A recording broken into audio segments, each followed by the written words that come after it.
লাগে and or but. মূলত compound সেন্টেন্সে কি কি কনজাংশন লাগে? And or but. কি কি কনজাংশন লাগে? And or but. তাহলে কমপ্লেক্স সেন্টেন্সে যদি দো থাকে, তা কমপ্লেক্স সেন্টেন্সে তাহলে কম্পাউন্ড করতে লাগবে বাট। কমপ্লেক্স সেন্টেন্সে যদি দো থাকে অথবা অল দো থাকে তাহলে কম্পাউন্ড করতে লাগবে বাট। দো বা অল দো অর্থ হলো যদিও। দো বা অল দো এর অর্থ কি? যদিও। দেখো, though I went to his house he did not meet me. যদিও আমি তার বাসায় গিয়েছিলাম, সে আমার সাথে দেখা করে নাই। তাহলে এই কমপ্লেক্স সেন্টেন্সকে আমরা যখন কম্পাউন্ড করব, তখন আমরা এই দো বা অল দো উঠিয়ে দিব, আর এই কমার জায়গায় শুধু বাট ব্যবহার করব, তাহলে আমাদের এটা কম্পাউন্ড সেন্টেন্স হয়ে যাবে। তাহলে I went to his house, আর এখানে লিখবো comma, but he did not meet me. তাহলে কোনো বাক্যে যদি দো বা অল দো থাকে, দো বা অল দো আমরা উঠিয়ে দিব, কমার জায়গায় বাট ব্যবহার করব, তাহলে কম্পাউন্ড সেন্টেন্স হয়ে যাবে। তাহলে দেখো, এই পুরো বাক্যটা আমরা নিয়ে আসবো নিচে। I went to his house but he did not meet me. এই বাক্যটা পুরোটা আমরা এখানে এই কম্পাউন্ডের এখানে লিখব, লিখে দিলাম। এখন এই যে কমা আছে, কমার জায়গায় আমরা একটা বাট ব্যবহার করব, বিইউটি বাট। তাহলে এইটা আমাদের কম্পাউন্ড সেন্টেন্স হয়ে গেল। পার্থক্য কি?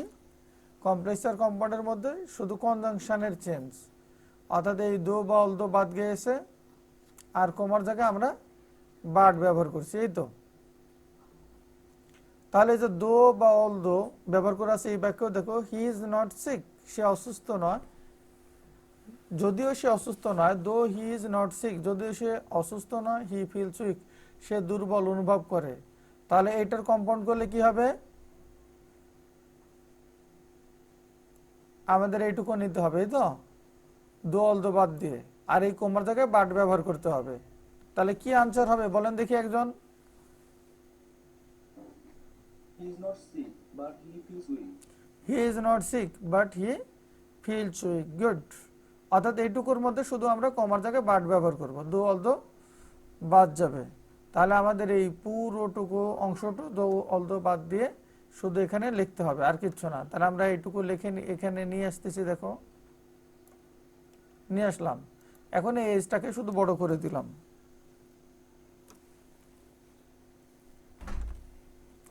আর এই কমার জায়গায় আমরা ব্যবহার করব বাট।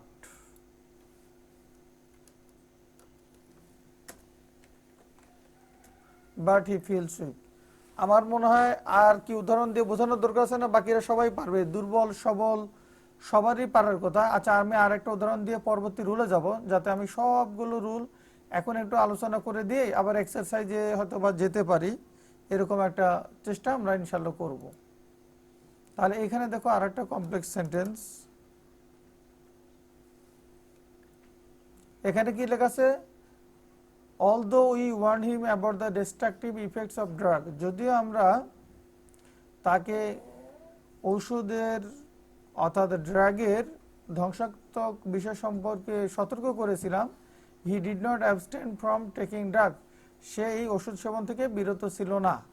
আচ্ছা, তোমরা যারা পারো বা পারবে বলে মনে করো, তোমরা এখন শুধু শুনে যাও, আর আমি এক্সারসাইজ করার সময় তোমরা তখন সুযোগ পাবে অনেক বলার। তারপরে এখানে আমি বাকি সবাইকে একটু সুযোগ দিই, কম বেশি দুর্বলদেরকেও। এই দো বা অল দো বাদ যাবে, আর আমাদের কি লিখতে হবে? পুরোটা লিখতে হবে, এই পুরোটা এখান থেকে। শুধু কমার জায়গায় আমরা বাট ব্যবহার করব, এইটাই হলো নিয়ম। তাহলে আমার মনে হয় আর কোনোটা দেখানোর দরকার হবে না, এইটা দেখে দিলেই, এই আমি পুরোটা নিলাম দো বা অল দো বাদ দিয়ে। এখন এই ডাব্লুটাকে বড় করে দিতে হবে, যেহেতু সেন্টেন্সের প্রথম অক্ষর বড় হাতের হয়। এই কমার যে এই কমার জায়গায় বাট ব্যবহার করতে হবে। তাহলে আশা করি তোমরা এরম ধরনের পেরেছ, অর্থাৎ এই ধরনের বাকিগুলো পারবে, আর তোমাদের সমস্যা হবে না। এখন আমরা দেখো বাকি অংশগুলো দেখি। পরবর্তী রুলে যেই, আচ্ছা, এই নিয়মে কারো কোনো প্রশ্ন আছে? এখন প্রশ্ন থাকলে বলতে পারেন। সবাই বুঝেছেন? আশা করি বুঝেছেন। কারো কোনো প্রশ্ন থাকলে আমাকে এখনই জানিয়ে দিবেন ইনশাল্লাহ।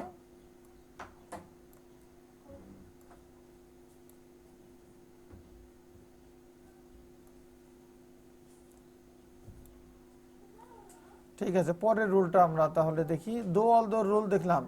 তাহলে দো অলদো থাকলে কি করতে হয়? দো অলদো থাকলে দো অলদো উঠিয়ে দিতে হয়, আর কোমার জায়গায় বাট, আর কোনো প্রশ্ন নেই। আচ্ছা, এখন আমরা পরে যেটা দেখি, এখানে দেখো সিন্স অ্যাজ হোয়েন। এইটার বেলা আমরা কি করব? সিন্স অ্যাজ হোয়েন দিয়ে যদি কমপ্লেক্স সেন্টেন্স থাকে, সেই ক্ষেত্রে আমরা এই সিন্স অ্যাজ হোয়েন উঠিয়ে দেব, আর এই কমার জায়গায় আমরা অ্যান্ড ব্যবহার করব, আর কিচ্ছু না। সিন্স অ্যাজ হোয়েন এটা উঠে যাবে, আর শুধু কমার জায়গায় আমাদেরকে অ্যান্ড ব্যবহার করতে হবে, আর কিছু না। দেখো তাহলে আমরা এখানে একটু দেখি উদাহরণ, যেমন এখানে আছে সিন্স অথবা অ্যাজ হি ওয়াজ ইল, যেহেতু সে অসুস্থ ছিল, he could not attend the conference, সে কনফারেন্সে অ্যাটেন্ড করতে পারে নাই। তাহলে এই বাক্যটার যদি আমরা কম্পাউন্ড করতে চাই, তাহলে আমাদেরকে কি করতে হবে? এই সিন্স অ্যাজ হোয়েন যা আছে এটা বাদ দিয়ে লিখতে হবে, এই বাকি আমরা পুরোটা লিখব, আর এই কমার জায়গায় আমরা অ্যান্ড লিখব, অ্যান্ড অথবা অ্যান্ড সো লিখতে পারি। তাহলে এখানে আমরা দেখো সিন্স অ্যাজ হোয়েন থাকলে আমরা কি ব্যবহার করব? এ এন ডি, অ্যান্ড, অথবা আমরা ব্যবহার করতে পারি অ্যান্ড সো। অ্যান্ড অথবা অ্যান্ড সোর যে কোনো একটা ব্যবহার করতে হবে, আর সিন্স অ্যাজ এটা উঠে যাবে।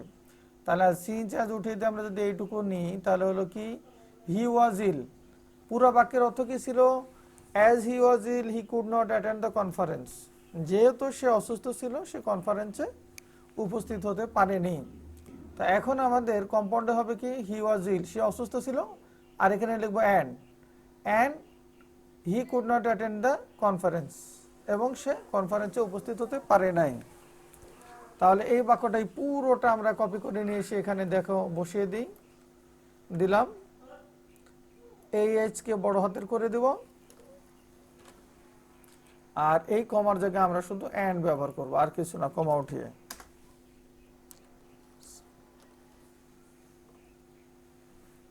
আশা করি তোমরা বুঝতে পেরেছো। আর নতুন করে দেখাইতে হবে বলে আমি যদিও মনে করতেছি না, তারপরেও দুই একটা হয়তো আমি দেখিয়ে দেব।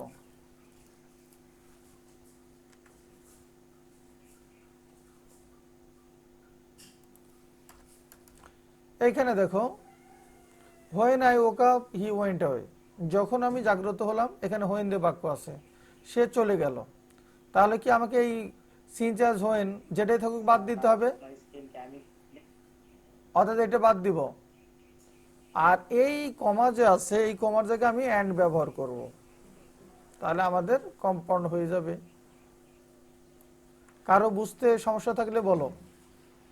এইখান থেকে এইটুকু আমি পুরোটা নিব, কমপ্লেক্স সেন্টেন্সের কনজাংশনটাকে আমি বাদ দিলাম, বাদ দিয়ে লিখলাম। এখন এই যে কমা, এই কমাটা উঠিয়ে আমি শুধু এখানে একটা অ্যান্ড ব্যবহার করলাম, তাহলে আমার কম্পাউন্ড হয়ে গেল।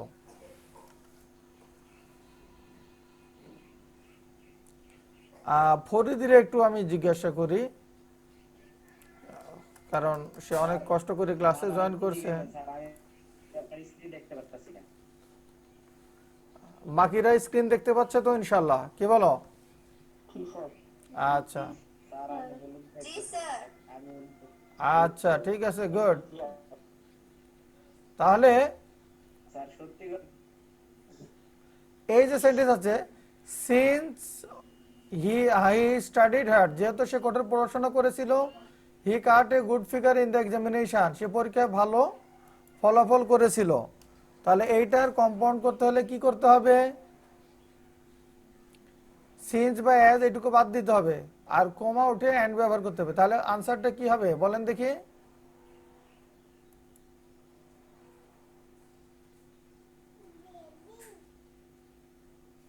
একজন বলেন, আনসার বলেন।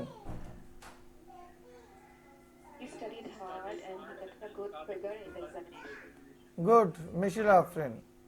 আচ্ছা, he studied hard and he got a good figure in the examination. আমরা সাবজেক্ট যদি একই রকম থাকে পরের সাবজেক্ট কম্পাউন্ড সেন্টেন্সে না দিলেও হয়, তাহলে এই পুরোটা আমাদের এখানে নিয়ে আসতে হবে, এই তো। এই হিটাকে এইচটাকে বড় হাতের করে দিলাম, আর এই কমার জায়গায় হলো and he studied hard and he got a good figure in the examination হয়ে গেল and cut। এখন যদি আমরা এই হিটা বাদ দিই কোনো সমস্যা নাই, কম্পাউন্ড সেন্টেন্সে কমন সাবজেক্ট থাকলে বাদ দেওয়া যায়। এখানে হি আছে, আবার এখানেও হি আছে, তাহলে আমরা পরের হিটাকে বাদ দিতে পারি, চাই যদি এরকম করতে পারি।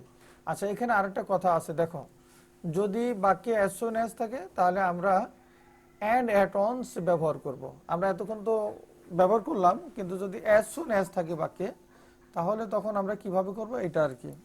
এখন একটু দেখি,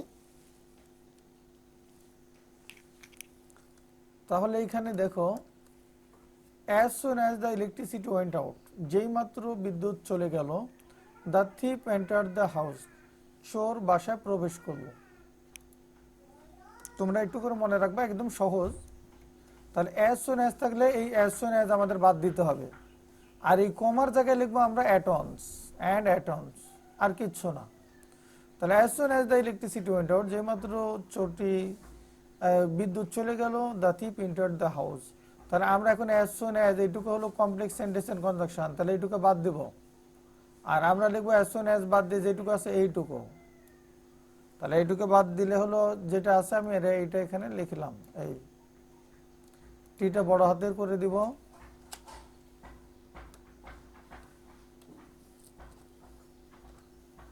দিলাম the electricity went out, আর এই কমা উঠে আমরা কি লিখতে হবে and at once। তুমি চাইলে and instantly কথাটাও লিখতে পারো, ইনস্ট্যান্টলি মানে তৎক্ষণাৎ, at once মানেও তাই, একই কথা, তোমার যেটা খুশি এরকম লিখবে। তাহলে এটার আনসার আমরা পেরে গেলাম। বাকি যে বাক্যটা আছে এই বাক্যটা সিনচাস হইন দিয়ে আছে না। আচ্ছা, as soon as দিয়ে বাক্য আমি একটা দেখি পাই কিনা। এই যে একটা বাক্য আছে as soon as দিয়ে, এই বাক্যটা দেখাই।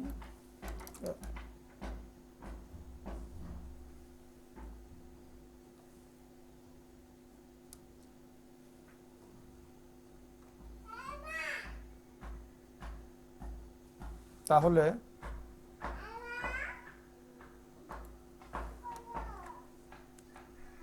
as soon as the teacher entered the classroom, যেই মাত্র শিক্ষক ক্লাসরুমে প্রবেশ করলেন, the students stood up, ছাত্রছাত্রীরা উঠে দাঁড়ালো, তাহলে এইটার আনসার কি হবে বলেন দেখি।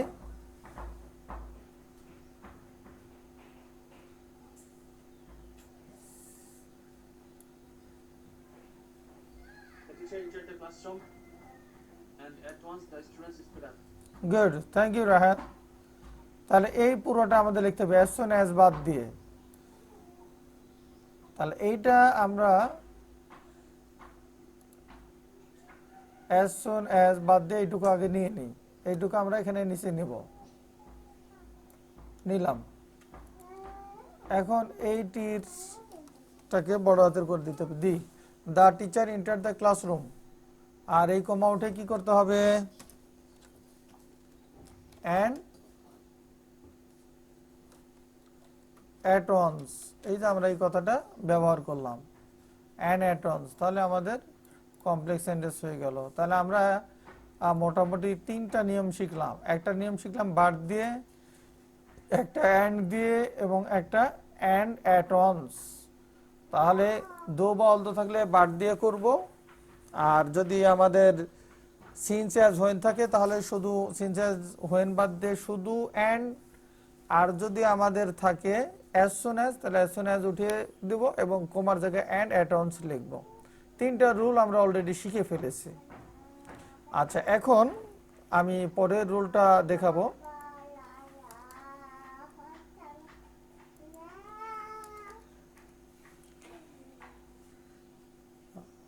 যদি ইফ ইউ থাকে, তাহলে সেই ক্ষেত্রে আমরা কম্পাউন্ড কিভাবে করব? যেমন এইখানে যেমন দেখা আছে if you work hard you will be successful. তাহলে আমাদেরকে ইফ ইউ যদি থাকে ইফ ইউ বাদ দিতে হবে, আর কমার পরিবর্তে অ্যান্ড ব্যবহার করতে হবে, আর কিছু করতে হবে না। আমি একটু দেখিয়ে দিই।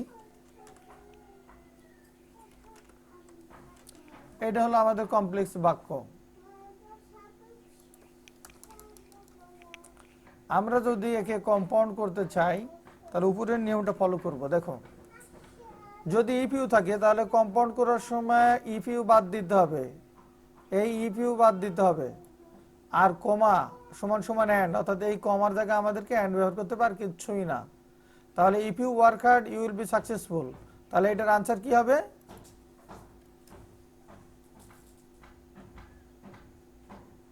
বাকিরা একটু কথা বলেন। Work hard and you will be successful. Line কেটে যাওয়ার সাথে সাথে আবার সবাই ইন করবে। যেটা বলতেছিলাম, যদি তোমার ইফ ইউ থাকে, অর্থাৎ ইফের পরে যদি পজিটিভ থাকে, তাহলে কম্পারেটিভ করার সময় আমরা কি করব? যেমন ইফ ইউ আছে, তাহলে এই ইফ ইউ আমরা বাদ দিব, আর এরপরে কমা উঠে শুধু অ্যান্ড লিখব। তাহলে work hard you will be successful. তাহলে আনসার কি হবে?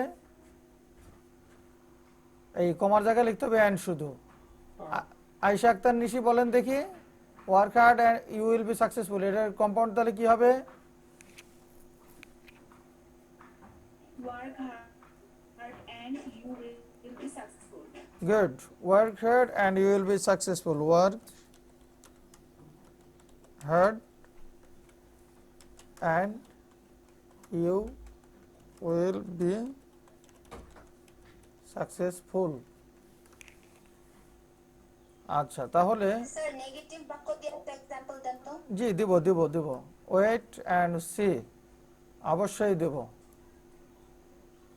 কেন দেব না? দেওয়ার জন্যই তো, এই বাক্যগুলো শেখানোর জন্যই তো আমি সব রকমই মোটামুটি তৈরি করে রাখছি। আচ্ছা, এখন যদি এই রকম থাকে, দেখো তোমরা একটু মন দিয়ে শোনো, ইনশাল্লাহ সব ডাউট ক্লিয়ার হয়ে যাবে।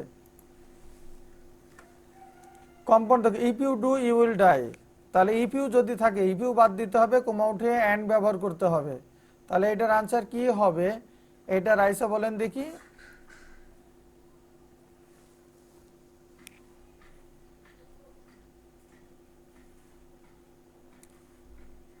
রাইসা মনে হয় নেই। আচ্ছা, তাহলে এটার আনসার কি হতে পারে? এটা রাহেন বলেন।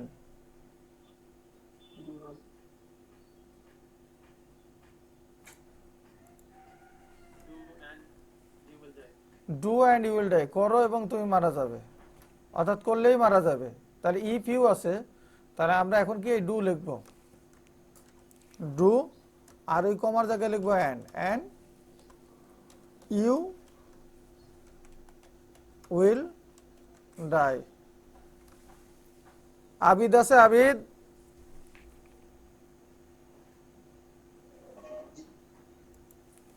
আছে? আচ্ছা, তাহলে এ দেখো এখন এই উদাহরণটা, এই যে এইটা দিছি, if you lead an honest life you will be happy. তুমি যদি একটা, না আবিদের কণ্ঠ না, আমি বুঝেছি। If you lead an honest life, তুমি যদি একটা সৎ জীবন যাপন করো। ফরিদ দেখতে পাচ্ছ? আমি হেল্প করবো, ফরিদ ভয় পেও না। If you lead an honest life, তুমি যদি একটা সৎ জীবন যাপন করো, ইউ উইল বি হ্যাপি, তুমি সুখী হবে। তাহলে এই যে ইফ ইউ বাদ দিতে হবে আমাদের, এই পুরো কথাটা আমরা লিখবো, শুধু কমার জায়গায় আমরা অ্যান্ড ব্যবহার করব। তাহলে উত্তর কি হবে ফরিদ বলো দেখি?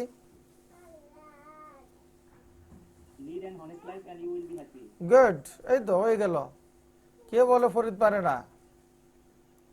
আচ্ছা দেখো, এই তাহলে এই পুরো বাক্যটা আমি এখানে নিয়ে আসলাম। দেখো, ও সরি, এইভাবে চলে আসছে তো। আচ্ছা, এই শুধু এইটুকু অংশ নিয়ে আসলাম, এই নিয়ে আসলাম। এখন এই এল কে আমরা বড় হাতের করে দিব, লিড অ্যান্ড অনেস্ট লাইফ, আর এই কমার জায়গায় আমরা লিখবো অ্যান্ড। কারো কোনো ডাউট থাকলে বলবে, ইনশাল্লাহ একটু ডাউট থাকবে না যদি ভালো করে মন দিয়ে খেয়াল করো। Lead and honest life and you will be happy, বলে সৎ জীবন যাপন করো এবং তুমি সুখী হবে। আচ্ছা, এখন তোমাদের আশা করি তাহলে এটাও তোমরা পারবে যে এটা করে নেবে। If you break the rule, তুমি যদি নিয়ম ভঙ্গ করো ইউ উইল বি পানিশড, তোমাকে শাস্তি দেওয়া হবে। কি হবে তাহলে এটার answer? If you break the rule and you will be punished. Break the and you punish. Break the rule and you will be punished. Good, তাহলে এটা পারবেন। ঠিক আছে, আমরা এখন এই যে ইফের পরে যদি নেগেটিভ থাকে তাহলে কি করবো এটা এখন দেখো। যেমন ইফের পরে যদি ইফ ইউ ডু নট থাকে অথবা আনলেস ইউ থাকে, ইফ ইউ ডু নট মানেই হলো আনলেস ইউ। একটু খেয়াল করতে হবে তোমাকে।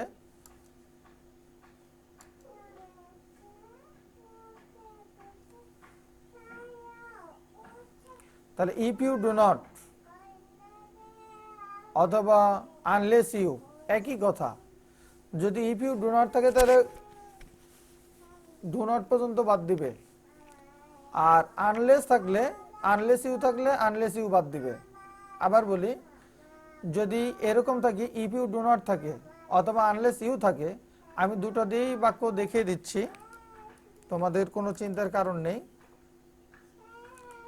তাহলে কম্পাউন্ড করার সময় তোমরা তখন কি করবে? ইফ ইউ ডু নট থাকলে ইফ ইউ ডু নট বাদ দিবে, আনলেস ইউ থাকলে আনলেস ইউ বাদ দিবে, আর কমার পরিবর্তে অর লিখবে, আর কিচ্ছু না। আমি একটা বাক্য দেখিয়ে দিই দেখো, তাহলে তোমাদের আরো সুবিধা হবে। If you do not listen to me, তুমি যদি আমার কথা না শোনো, ইউ উইল বি এলিমিনেটেড, তাহলে তোমাকে ত্যাগ করা হবে অথবা বাদ দেওয়া হবে। তাহলে ইফ ইউ ডু নট, তাহলে এই ইফ ইউ ডু নট আমরা বাদ দিব, এই পুরা ইফ ইউ ডু নট এটুকু বাদ দিব, আর এই কমার জায়গায় শুধু লিখবো or. Listen to me or you will be eliminated, আমার কথা শোনো অথবা তোমাকে বর্জন করা হবে, এই তো। তাহলে ইফ ইউ ডু নট বাদ দিলাম, আমরা এখন তাহলে এইটুকু লিখবো, লিসেন টু মি থেকে এইটুকু।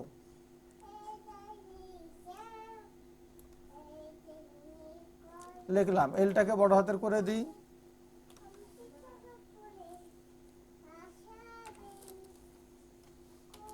এলটাকে বড় হাতের করে দিলাম। কমার জায়গায় কি হবে জানি? Or কমার জায়গায় হবে অর। Good, alright. তাহলে listen to me and you will be or sorry, আমি অ্যান্ড লিখলাম কেন, কেন তো অর। অর এখন এখানে আছে দেখো, তাহলে এটা তো বুঝলে, if you do not listen to me you will be eliminated. তাহলে এখন যদি আমাদের আরেকটা বাক্য দেখাই, if you do not do you will die.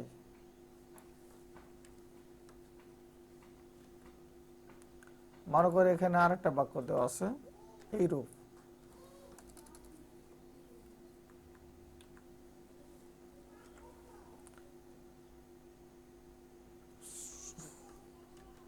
if you do not do you will die।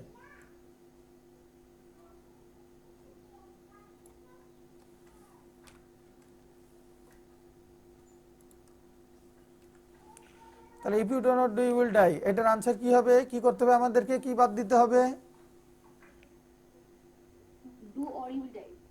Do or you will die, আর বাদ দিতে হবে কি? If you do not. এই ইফ ইউ ডু নট পর্যন্ত বাদ, ডু কমার জায়গায় লিখতে হবে অর। এত তাহলে তোমরা শিখে গেছো। তাহলে do or you will die, অর্থাৎ ইফ ইউ ডু নট বাদ দিয়ে যা আছে তাই আমরা লিখবো। তাহলে এইটা আমরা এখানে নিয়ে আসি, এই নিয়ে আসলাম। স্যার কোনটা নেগেটিভ বাক্য এটা বুঝবো? আচ্ছা, কোনটা নেগেটিভ বাক্য তোমার বোঝার দরকার নাই, আমি তো বলেছি ইফ ইউ ডু নট পাবে, এই যে নট থাকলেই তো নেগেটিভ, অথবা আনলেস ইউ থাকলে, এই যে বলেই দিছি। যদি ইফ ইউ ডু নট থাকে তাহলে মনে করবে এটা নেগেটিভ, অর্থাৎ ইফ ইউ ডু নট যদি থাকে তাহলে ইফ ইউ ডু নট বাদ দিবে, এটাই নেগেটিভ। এই নটটি বোঝাচ্ছে নেগেটিভ। অথবা যদি আনলেস ইউ থাকে, আমি তোমাকে আর একটু বুঝাই দিচ্ছি। আগে দেখো, এই অরের জায়গায় আমরা লিখবো অর, কমার জায়গায় or, or you will die, আমাদের আনসার হয়ে গেল। আমরা এই কমার জায়গায় শুধু অর লিখেছি। আর কারো কোনো যদি সন্দেহ থাকে, কারো কোনো যদি আরো ডাউট থাকে, তাহলে সেই কথাগুলো আমাকে বলো, আমি ক্লিয়ার করে দেবো। যে একজন প্রশ্ন করেছে খুব সুন্দর, যে কিভাবে বুঝবো। আচ্ছা, আর একটা উদাহরণ দিই, তাহলে আমার মনে হয় আর তোমাদের প্রশ্ন থাকবে না।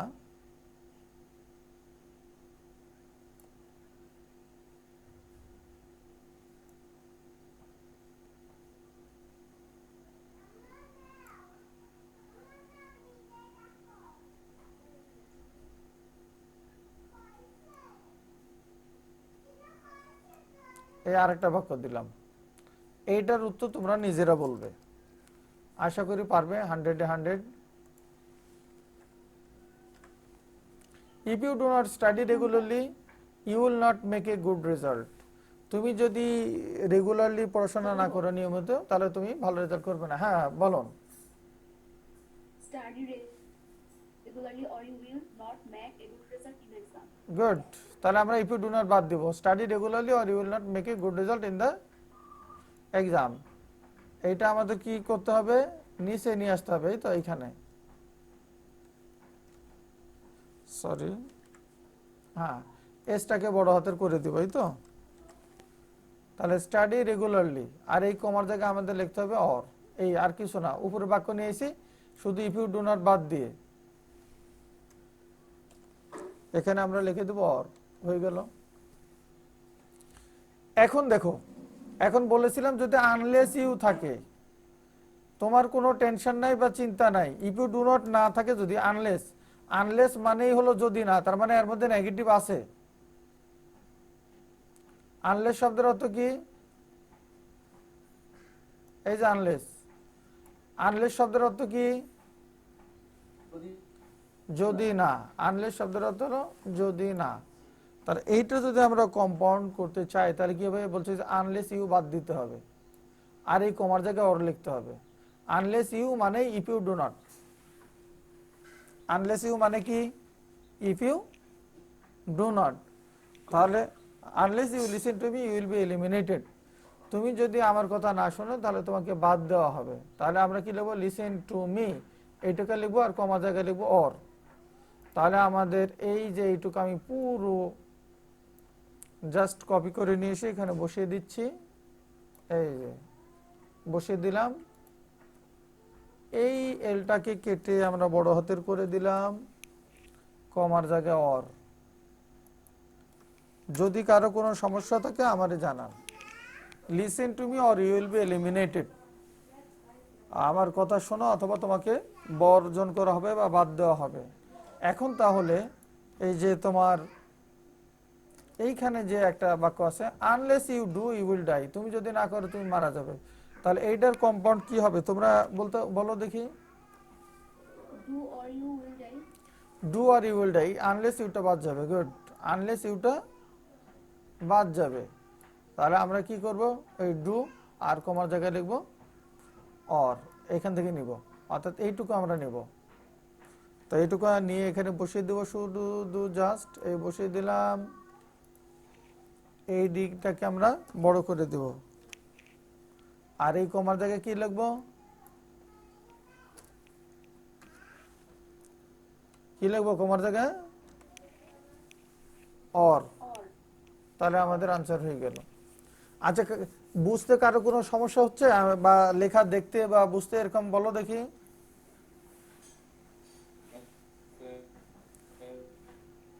আচ্ছা, তোমাদের কথা ভেঙে ভেঙে আসতেছে। আচ্ছা, আশা করি তোমাদের আর প্রবলেম এটা নিয়ে হবে না, যে পর্যন্ত বুঝিয়েছি। বাকি আমরা আর একটু দেখি, এগুলো তোমরা নিজেরা করে নিতে পারবে, প্রয়োজনে স্ক্রিনশট দিয়ে রাখলে। এখন এইখানে আমি একটু দেখে, সাবজেক্ট যদি ডিফারেন্ট থাকে, ইফ দিয়ে শুরু হয়েছে, তাহলে কি করতে হবে। যেমন if he comes I will গো, যদি সে আসে তাহলে আমি চলে যাব। একটা উদাহরণ দেখাই, ইফ হি কামস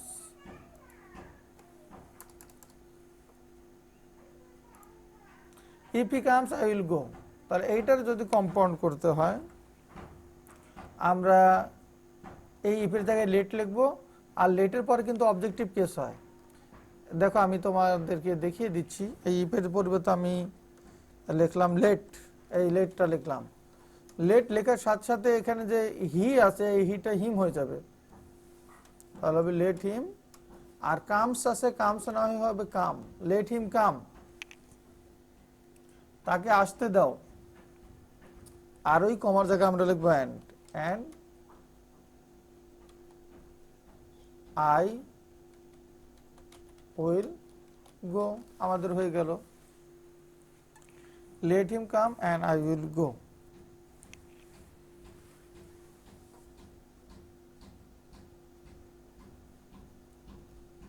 এইখানে দেখা আছে if the weather is not fine we won't go out, যদি আবহাওয়াটা সুন্দর না থাকে তাহলে আমরা বাইরে যাব না। তাহলে এইটার কম্পাউন্ডটা আমি তোমাদের একটু করে দিই, এই দুটো একটু খেয়াল রাখবে, একটু যেহেতু অন্য টাইপের। দেখো শিখার শেষ নেই, কিন্তু কথাটি হলো তোমাদের মন দিতে হবে। তাহলে if the weather is not fine, তাহলে এখানে সাবজেক্ট হলো ভিন্ন, যদি আবহাওয়া ভালো না থাকে তাহলে আমরা বাইরে যাব না। তাহলে এইটা বাক্যটাকে আমাদের লেট দিয়ে শুরু করতে হবে, লেট। যখন আমি লেট দিয়ে লিখবো, এই লেট কথাটার পরে যখন ওয়েদার লিখবো, এই ইজের জায়গায় আমাদেরকে তখন বি লিখতে হবে, বি, কারণ এই লেটের পরে তখন আর এটা ইজ হবে না, এটা ভালো করে খেয়াল করবে। তাহলে ইফ বাদ দিব, তারপর লিখবো কি লেট দ্য ওয়েদার, আর ইজের জায়গায় লিখবো be, let the weather be not fine, আর এই কমার জায়গা হবে and we won't go out. তাহলে আমরা লিখি লেট দ্য ওয়েদার, এই ইজের জায়গায় আমরা দেখো লিখতেছি বি নট ফাইন, আর উই কমার জায়গায় লিখবো and we won't go out. এটা একটু ব্যতিক্রম দেখলাম আমরা। এখন আমরা যেটা দেখব, রিলেটিভ প্রোনাউন যুক্ত কমপ্লেক্স সেন্টেন্সকে কিভাবে আমরা কম্পাউন্ড করবে। দেখো রিলেটিভ প্রোনাউন যুক্ত কমপ্লেক্স সেন্টেন্স, এই যে এখানে একটু দেখিয়ে দিচ্ছি। এটা একটা রিলেটিভ প্রোনাউন যুক্ত, যেমন রিলেটিভ প্রোনাউন গুলো কোনগুলো, হু, হুইজ, দ্যাট, এগুলো হলো রিলেটিভ প্রোনাউন। হু, হুইজ এবং দ্যাট এগুলো হলো মূলত রিলেটিভ প্রোনাউন। এটা থাকলে আমাকে অ্যান্ড এবং ইট এরকম লিখতে হবে। হু থাকলে পরে তো এর পরিবর্তে হি বসে, অ্যান্ড ইট অথবা অ্যান্ড হি এরকম ব্যবহার করতে হবে সাধারণত। আমি এখানে বাক্যটা একটু দেখিয়ে নিই। এরকম বলো, Sohel wore a shirt, Sohel একটা শার্ট পরিধান করেছে। হুইচ ওয়াজ অ্যাট্রাকটিভ, যেটা ছিল খুবই অ্যাট্রাকটিভ, চমৎকার। তাহলে আমরা কি করব, এই হুইচের জায়গায় অ্যান্ড ইট অথবা অ্যান্ড হি ব্যবহার করব। এখন এখানে যদি হুইচ থাকে তাহলে অ্যান্ড ইট, যদি দ্যাটও থাকে তাহলে অ্যান্ড ইট। শুধুমাত্র হু থাকলে পারে অ্যান্ড হি ব্যবহার করতে হবে, যেহেতু হু দ্বারা ব্যক্তি বোঝায়। তাহলে হুইচ থাকলে পারে অ্যান্ড ইট, অর্থাৎ এই সোহেল ওর এ শার্ট, আর হুইচের জায়গায় আমরা শুধু লিখবো and it was attractive. Sohel একটা শার্ট পরেছিল যেটা ছিল আকর্ষণীয়, তাহলে সোহেল একটা শার্ট পরেছিল এবং এটা ছিল অ্যাট্রাকটিভ। আচ্ছা ঠিক আছে, আমি এখন এটা একটু ইয়ে করতেছি। তাহলে হুইচের জায়গায় আমাদের লিখতে হবে অ্যান্ড ইট। তাহলে এই বাক্যটা কি হবে, রাইসা আসেন লাইনে?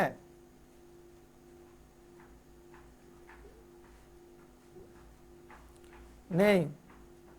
আচ্ছা, মনিজা আছেন? মনিজা, জি স্যার। তাহলে এটার আনসার কি হবে বলেন দেখি। Sohel wore a shirt and it was attractive. Good, তাহলে আমরা লিখি সোহেল ওর আ শার্ট, আর এই জায়গায় আমরা লিখবো অ্যান্ড ইট ওয়াজ অ্যাট্রাকটিভ। আর এর নিচে লিখে রাখছি, এদিকে কে অতটা খেয়াল করছে, তুমি খেয়াল করলে, ঠিক আছে, লিখে রাখছি, ওটা নিচে দিছি, ঠিক আছে। এইটাও যেমন লিখে রাখছিলাম, ঠিক আছে, আমি কেটে দিলাম। সবাই তো খেয়াল করতেছে আমি যে কথা বলতেছি এদিকে এ করতেছি। আরে উত্তর তো বইয়ের মধ্যেই থাকে, এর পরেও প্রশ্ন দিলে, বই দিলে অনেকে উত্তর খুঁজে পায় না, আছে না? আচ্ছা দেখো, হ্যাঁ এটাই পরীক্ষা, কিন্তু দেখে না, এটাই তো চোখের সামনে জিনিস রেখে তোমরা কত খোঁজো কলম রেখে। আচ্ছা, Nipa wrote a composition on computer.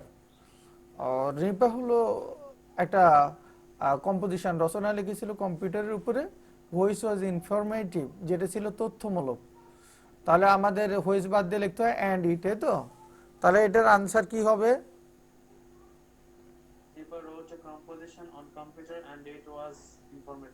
Good, অর্থাৎ এই পুরো বাক্যটা আমরা এখানে নিয়ে লিখব, এই পুরো বাক্যটা এখানে নিয়ে আসলাম।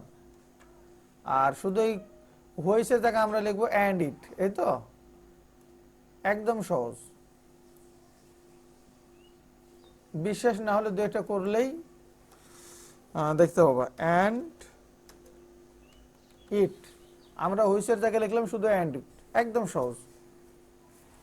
তো অনুরূপভাবে তোমরা এটাও নিশ্চয়ই পারবে যে she recited a poem which was composed by Rabindranath ঠাকুর। সে একটা পোয়েম রিসাইট করেছিল যেটা রবীন্দ্রনাথ ঠাকুর লিখেছিল, which is composed। তাহলে এটার আনসার কি হবে বলতে পারবে না ইনশাআল্লাহ? Yes, sir. হ্যাঁ, কি হবে? He recited a poem and it is composed by Rabindranath Tagore. Thakur, good. যাক, তাহলে আমি এই বিষয়ে আর দেখাইতেছি না, আমি এখন দেখাবো একটু অন্যরকম। এখন দেখো, যদি এইখানেও ইট বসবে কিন্তু একটু অন্যরকম। ভয়েসটা যদি নাউনের পরেই থাকে, শুরুর দিকে থাকে, ওইটা তো মাঝখানে ছিল। The book which was bought yesterday was very costly. হোইসটা যদি ঠিক নাউনের পরে থাকে, শুরুর দিকে থাকে বাক্যের, তাহলে এই হোইস বাদ দিতে হবে The এবং book was very costly and it was bought yesterday. হ্যাঁ, এখন কি করতে হবে তাহলে, পরের ভার্বের জায়গায়, ভার্বের আগে যায় লিখতে হবে অ্যান্ড ইট। আবার বলি, ওইখানে আর এখানের মধ্যে পার্থক্য দেখো। শি রিসাইটেড এ পোয়েম, এখানে যে সাবজেক্ট ভার্ব আছে তারপরে অবজেক্টের পরে যা হোইস আছে, আর এইখানে কি আছে, শুরুতেই নাউন আছে, এরপরে হলো যে হোইস। অর্থাৎ হোইস যদি এরকম শুরুর অংশেই থাকে তাহলে আমরা হোইস বাদ দিব ঠিকই, কিন্তু পরের অংশের ভার্বের আগে যায় অ্যান্ড ইট লিখতে হবে। এটাই এখানকার হলো আর কি পার্থক্য, এটার আর ওইটার, এটার আর ওইটার মধ্যে পার্থক্য। আরেকবার একটু বাক্যটা দেখে নাও, দেখো, শি রিসাইটেড এ পোয়েম, অর্থাৎ এই যে শি এখানে সাবজেক্ট আছে, এখানে অবজেক্টের পরে যা হোইস আছে, অবজেক্টের পরে যদি হোইস থাকে তাহলে এখানে যায় অ্যান্ড ইট বসাইলেই চললো। আর যদি সাবজেক্টের পরে হোইস থাকে তাহলে আমাদেরকে কি করতে হবে, পরের এই ভার্বের আগে যায় অ্যান্ড ইটটা ব্যবহার করতে হবে। যেমন এখানে দেখো দ্য বুক সাবজেক্ট, এর পরেই হোইস আছে, তাহলে আমরা কি করবো, এই পুরো বাক্যটা নিয়ে আসবো। আমি দেখিয়ে দিই, দেখো এই পুরো বাক্যটা এখানে নিয়ে আসবো। সরি, একটু বেশি নিচে নেমে গেছে। পুরো বাক্যটা এখানে নিয়ে আসলাম। এখন এই হোইসটাকে বাদ দিব, ঠিকই বাদ দিলাম, এই ডিলিট করে দিলাম। আমাদের এই যে পরের যে ভার্ব আছে ওয়াজ, এইখানে এসে আমরা এন্ড ইট লিখব। আমার কথাটা একটু ভালো করে খেয়াল করবে, না হলে আমি আবার রিপিট করব। And it was very costly. তো ঠিক এই অনুসারে এইখানে বাক্যটাও এরকম দেখো, the picture which was drawn by Sabiha, যেই পিকচারটা সাবিয়া কর্তৃক অঙ্কিত হয়েছিল, was just to be the best one, এটা ছিল সবচেয়ে সুন্দর। আমি একটা ক্লাসে মোটামুটি রুল শেষ করতে চাচ্ছি, তোমাদের যদি একটু ধৈর্য থাকে দেখো। দ্য পিকচার হুইচ ওয়াজ, তাহলে পিকচার সাবজেক্ট, সাবজেক্টের পরেই হুইচ আছে, তাহলে সাবজেক্টের পরেই যেহেতু হুইচ আছে তাহলে আমরা এই হুইচটাকে এখানে বাদ দিব। এই যে পরের যে ওয়াজ আছে এইখানে যে অ্যান্ড ইট লিখবো, তাহলে এইটার আনসার কি হবে একজন বলেন দেখি। The picture was drawn by Sabiha and it was just to be the best one. Good, আমরা এই হোইসটা বাদ দিব, আর পরের ভার্বের আগে যে আমরা অ্যান্ড ইটটা বসাবো। এই তো এইখানের এই হোইসটা আমরা বাদ দিলাম কেটে। এইখানে যে পরের অংশ ভার্ব আছে দেখো ওয়াজ, এইখানে যে আমরা লিখবো অ্যান্ড ইট, তাহলে আমাদের আনসারটা হয়ে যাবে অ্যান্ড ইট, হয়ে গেল।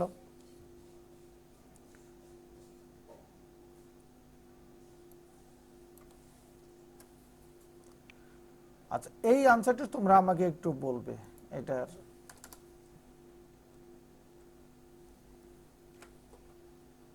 The building which is situated in front of the school belongs to us. যে বিল্ডিংটা স্কুলের সামনে অবস্থিত এটা আমাদের, তাহলে এটা কি হবে? এই হোয়েসটা বাদ দিতে হবে। আর কি করতে হবে?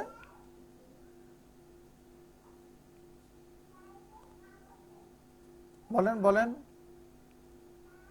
এখানে হয়তো ওয়াজ ভার্ব নেই, কিন্তু অন্য ভার্ব আছে। এই তো ভার্ব আছে, তো এই পুরো বাক্যটা এখানে লিখতে হবে। এই হোয়েসটা বাদ যাবে।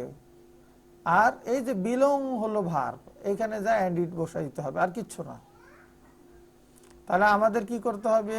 এই শুরুর যে হোয়েস আছে এটা বাদ যাবে, পরের অংশে ভার্ব আছে বিলংস, এই ভার্বের আগে এন্ড ইট লিখতে হবে। নিয়ম আগের মতোই, কিন্তু ভার্বটা হয়তো চেঞ্জ এসেছে। তাহলে আমরা এই হোয়েস বাদ দিই। তাহলে হোয়েস বাদ দিলে থাকবে কি? The building is situated in front of the school. তাহলে হোয়েস কেটে দিয়ে আমরা হোয়েস কাটলাম। এখন এই যে বিলংস, এইখানে যে আমরা এন্ড ইট লিখব। The building is situated in front of the school and it belongs to us. আশা করি কারো কোনো আর সমস্যা নেই। এখন আমরা একটু দেখব যদি সো দ্যাট থাকে কি হয়।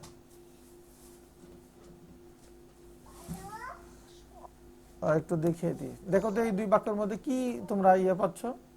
যদি সো দ্যাট থাকে, তারপরে কি হলো?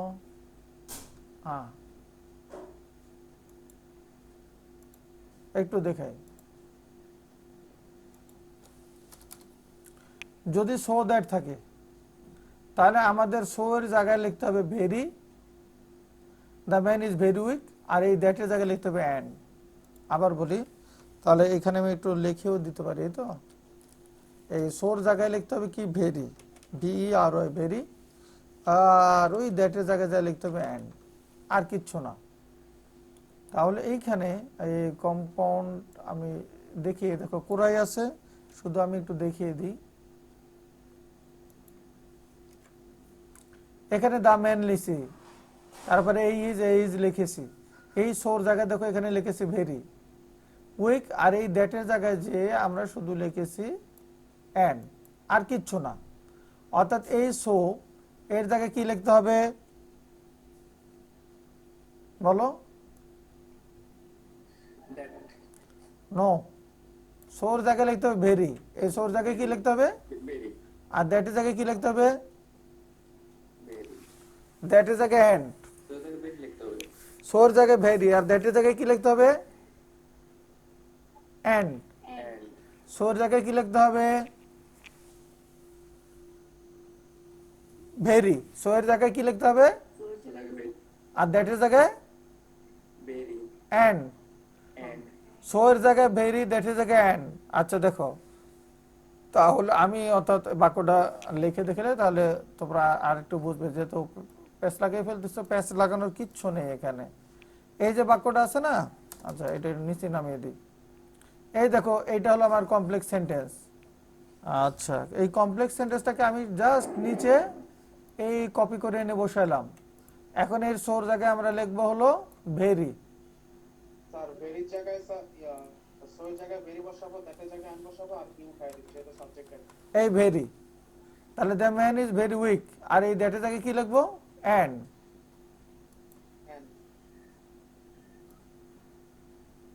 এই দ্যাটের জায়গায় অ্যান্ড।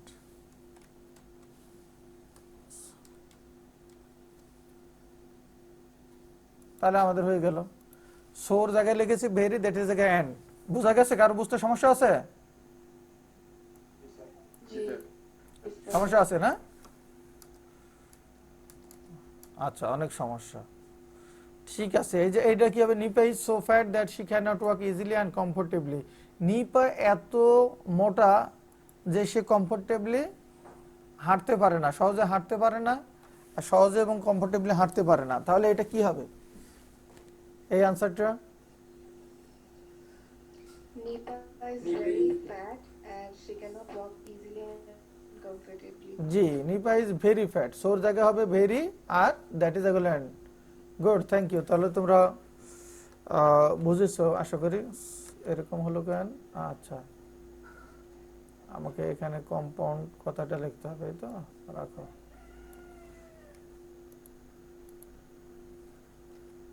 তাহলে আমরা এই বাক্যটা পুরোটা কপি করে এখানে লিখব।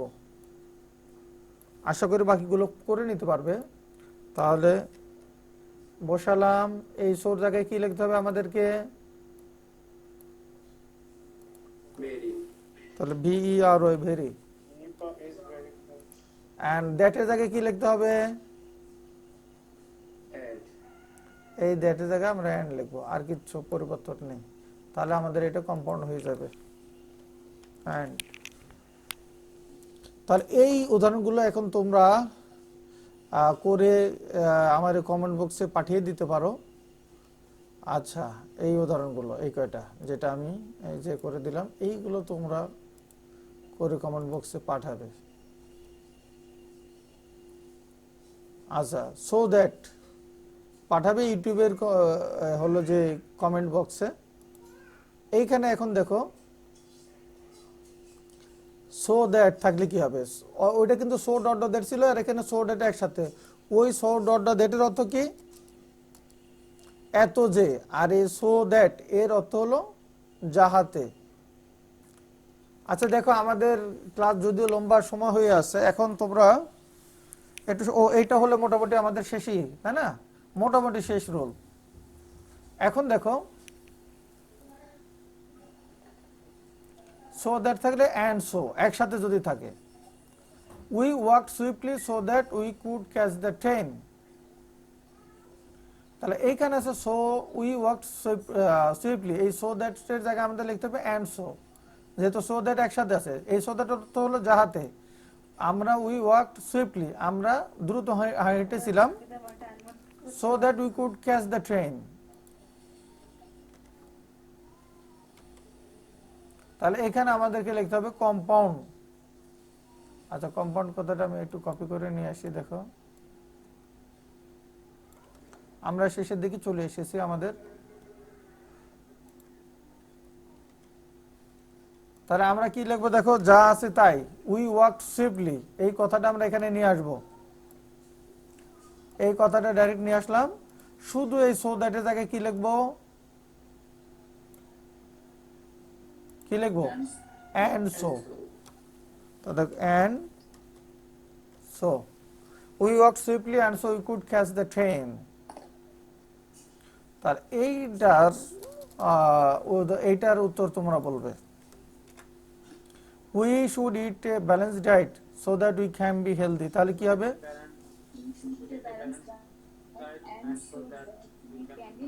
And so we can be health. এবং তাই আমরা, আচ্ছা তাহলে পারে তো বুঝলেই। তাহলে এই বাক্যটা পুরো আমি এখানে দিয়ে দিচ্ছি কপি করে। তাহলে এটা নিয়ে আর কোনো মাথা ব্যথা তোমাদের থাকলো না। মোটামুটি তোমরা কম্পাউন্ড করা শিখে গেছো, আর তেমন কোনো এরকম গুরুত্বপূর্ণ বাকি নেই যে তোমরা পারবে না। এখানে আমরা লিখবো অ্যান্ড সো, অ্যান্ড সো। শুধু একটা নিয়ম আমি দেখবো, নট অনলি বাট অলসো লাগে যে, এইটা দেখাবো। এটা পরীক্ষা হয়তো আসতে পারে। একটা উদাহরণ দিলেই যথেষ্ট হবে। দেখো, এন্ড দ্বারা যদি কোনো দুইটা কাজ বা ব্যক্তিকে যদি যুক্ত করা আচ্ছা থাকে, সেই ক্ষেত্রে নট অনলি বাট অলসো করা যায়। আচ্ছা, Rahim, I found there Rahim and Karim. I found there not only Rahim but also Karim, দরকার নেই। যদি একটা হবে, এইটুকু আমি দেখে দিই, I went to Dhaka and Khulna. একটা উদাহরণ দিই, আই, তাহলে এটা তো কম্পাউন্ড সেন্টেন্সই থেকে গেল। যদিও আই না, সরি, ঠিক আছে, যে উদাহরণ দিতে চাচ্ছি, দেখো, I went to Dhaka and Khulna. এটা তো কমপ্লেক্স সেন্টেন্স হয়ে যায়, সিম্পল সেন্টেন্স হয়ে যায়। I went to Dhaka and Khulna, আমি ঢাকা এবং খুলনা গিয়েছিলাম। তাহলে I went not only to Dhaka but also to Khulna. এই উদাহরণটা লাগবে না। তাহলে মোটামুটি আমাদের শেষ। কমপ্লেক্স থেকে কম্পাউন্ড করা মোটামুটি শেষ। আমি তোমাদেরকে নিচে যে যে এক্সারসাইজ আছে এই এক্সারসাইজগুলো ইনশাল্লাহ আগামী দিন ধরবো, যাতে তোমরা করতে পারো। চাইলে এখান থেকে স্ক্রিনশট দিয়ে রাখতে পারো, আর কালকে আমরা ওই অনুসারে চেষ্টা করবো, যেহেতু আজকে শিখিয়ে দিলাম কালকে অর্থাৎ আগামী ক্লাসে, তাহলে তোমাদের আশা করি কমপ্লেক্স থেকে কম্পাউন্ড করতে আর কোনো বাধা থাকবে না। যদি দুই একটা এক্সেপশনাল রুল থাকে পরবর্তী কোনো ক্লাসে এ করে দেবো, তবে পরীক্ষার বাইরে সাধারণত আসবে না তোমাদের। তো তোমরা অনেক অনেক সময় দিলে, তোমাদের ধৈর্য ধরে সাথে থাকার জন্য আসসালামু আলাইকুম রহমতুল্লাহ বারাকাতুহু।